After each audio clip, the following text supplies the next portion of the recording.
Assalamualaikum warahmatullahi wabarakatuh. Alhamdulillahirabbil alamin wal aqibatu lil muttaqin faqad fazal muttaqun.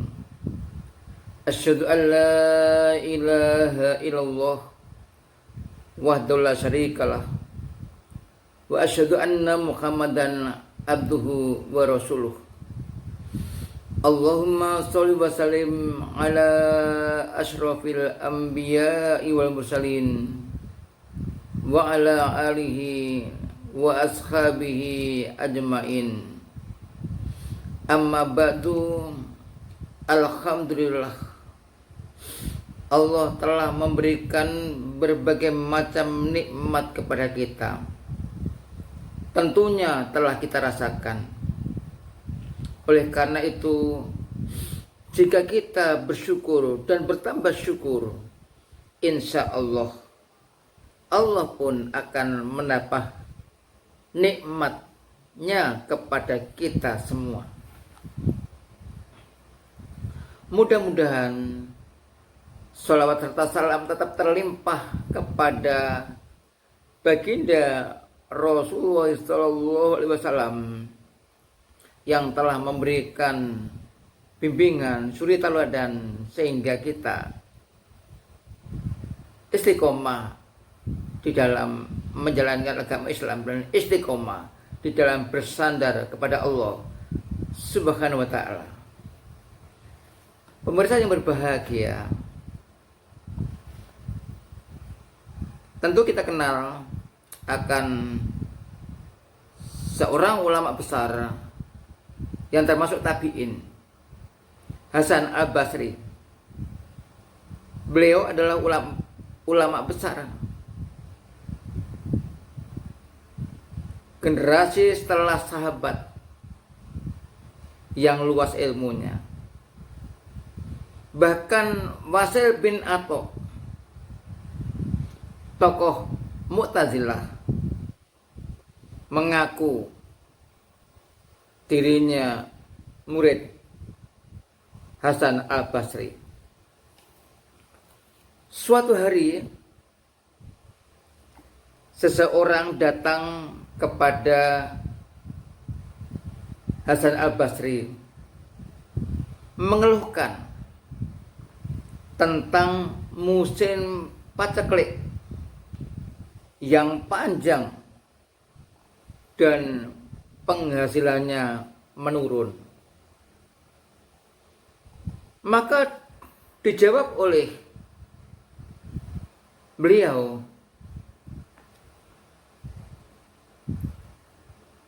istighfar,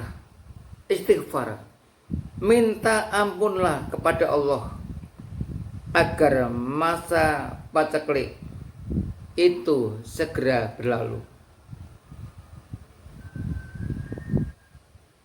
Para murid Hasan Al-Basri yang ikut mendengar pesan itu memperhatikan dengan seksama. Datang lagi seseorang yang mengadukan keadaan dirinya kepada Hasan Al-Basri. Guru, saya ingin punya keturunan. Doakanlah kepada Allah agar aku segera mempunyai anak. Apa jawab Hasan Al-Basri? Istighfarlah, mintalah ampun kepada Allah agar kamu dikaruniai anak.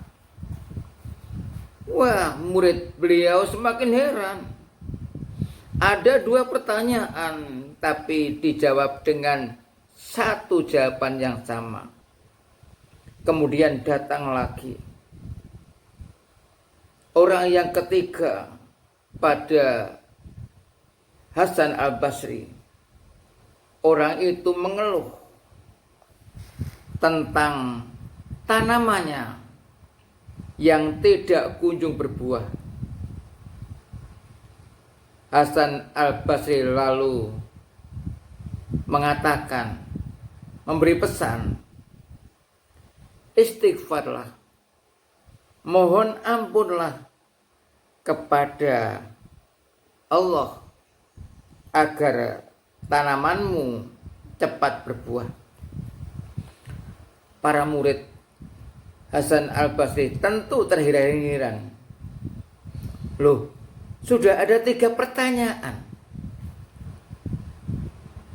Kok dijawab dengan satu jawaban yang sama? Salah seorang murid beliau memberanikan diri. Wahai guru kami, ada 3 orang yang berbeda datang kepada guru dengan keluhan yang berbeda. Tetapi mengapa guru memberi jawaban yang sama atas 3 keluhan yang berbeda? Kata murid itu. Kemudian Hasan Al-Basri dengan senyum ramah mengatakan, jawabanku itu bukan atas kemauanku, melainkan berdasarkan firman Allah. Surat Nuh ayat 10 sampai 13. Kemudian beliau membacakan ayat itu. Faqultu astaghfiru rabbakum innahu kana ghaffara. Maka berkata aku, istighfarlah kalian kepada Tuhan kalian, sesungguhnya Dia adalah Maha Pengampun. Yursilis samaa alaikum mitroro. Yursilis samaa alaikum mitroro. Dia yang menurunkan hujan dari langit atas kalian, hujan yang lebat. Wa yumditkum bi amwali wa banina wa yaj'al lakum jannatin wa yaj'al lakum anhara.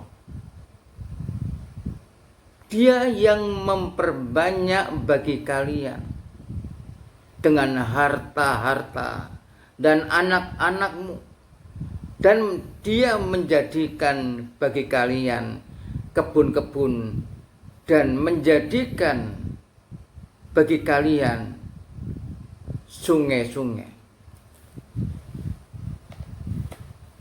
Cara ulama besar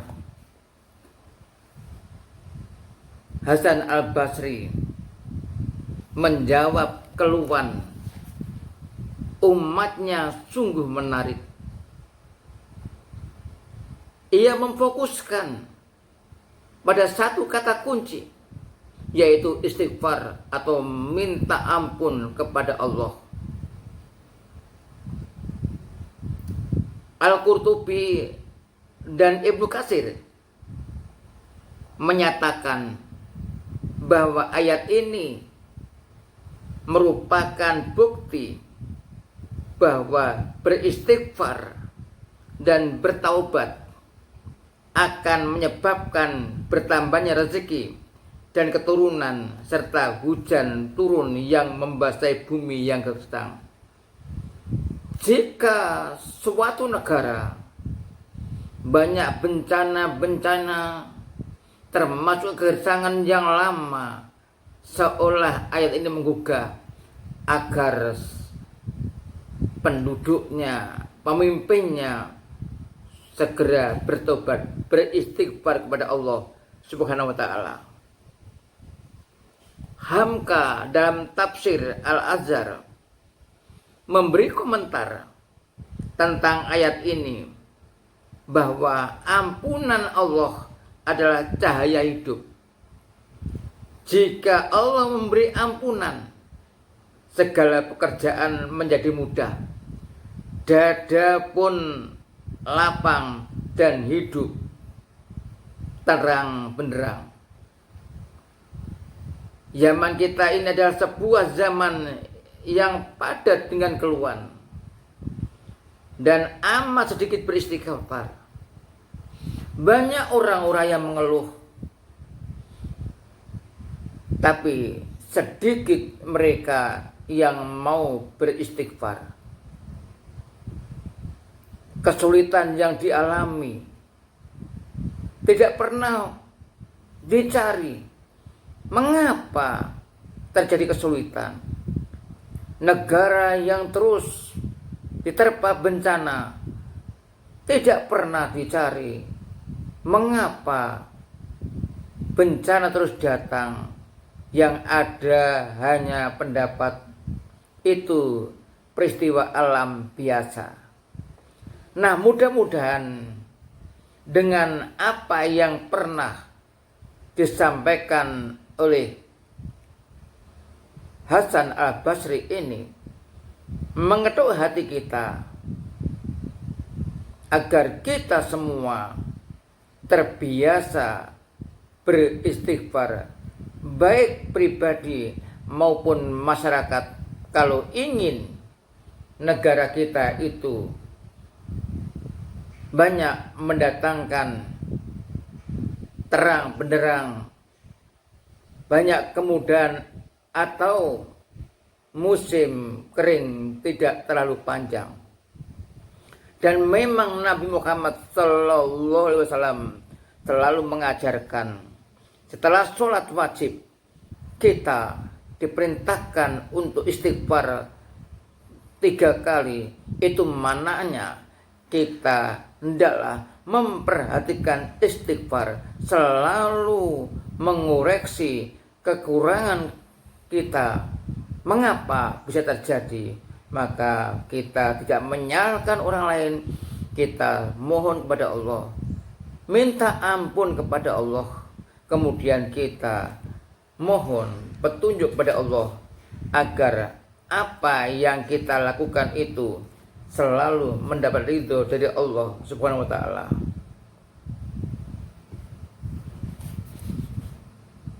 Pemirsa yang berbahagia, oleh karena itulah kita sebagai hamba Allah yang tentu tidak luput dari kelupaan dan kekhilafan, maka hendaklah kita tidak melupakan untuk beristighfar kepada Allah, mohon ampun kepada Allah. Karena dari mulai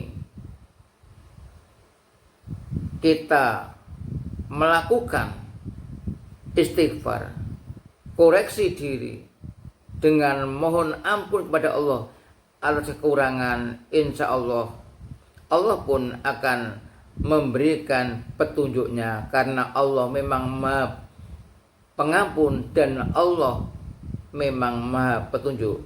Semoga kita semuanya selalu diberi kelapangan kita, karena kita sebagai hamba-hamba yang selalu bersyukur dan gemar istighfar.